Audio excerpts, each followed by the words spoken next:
এটা হচ্ছে জকি পাম্পের প্যানেল। হ্যাঁ, এই প্যানেলের মধ্যে এখানে শো করতেছে যে প্রেসার কত আছে 123। যখন প্রেসার 100 এর নিচে চলে আসবে তখন জকি পাম্প অটোমেটিক স্টার্ট নিয়ে নেবে 100। হ্যাঁ, 100 এর নিচে আসলে ইউজ করতে হবে আগে পানিটা। হ্যাঁ, পানিটা ইউজ করবে তখন। আর যখন প্রেসার 123, 24, 25 এটাতে যাইবো, এটা অটো বন্ধ হয়ে যাবে।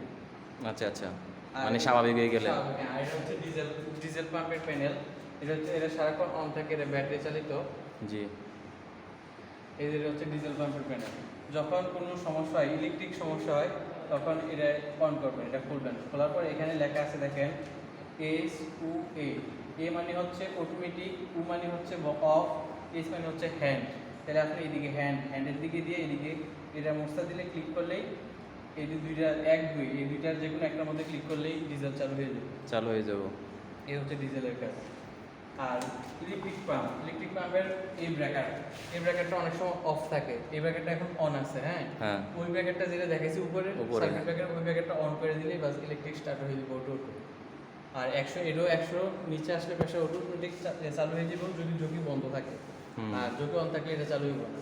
যখন জকি কভার করতে না পারে তখন এটা চালু হয়ে যাবে, তখন ওইটা আবার বন্ধ করে দিতে হবে। এটা ঠিক সেম 125 দিয়ে বন্ধ হয়ে যাবে প্রেসার অটোমেটিক। আর এটা জানি কি বলছিলেন? এটা জকি পাম্প, এটার ক্ষেত্রেও ঠিক সেম।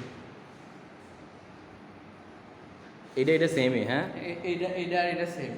এটা শুধু এই জকি পাম্প আর ইলেকট্রিক পাম্প, এটা লেখা আছে electric pump, fire pump controller. এখানে এটা হচ্ছে জকি, আর এটা হচ্ছে ডিজেল।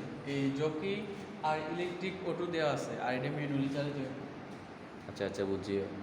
জকি আর মানে একটা অটোতে আছে, আর এটা হচ্ছে আমরা হ্যান্ডে ইউজ করব। আচ্ছা, ঠিক আছে, থ্যাংক ইউ।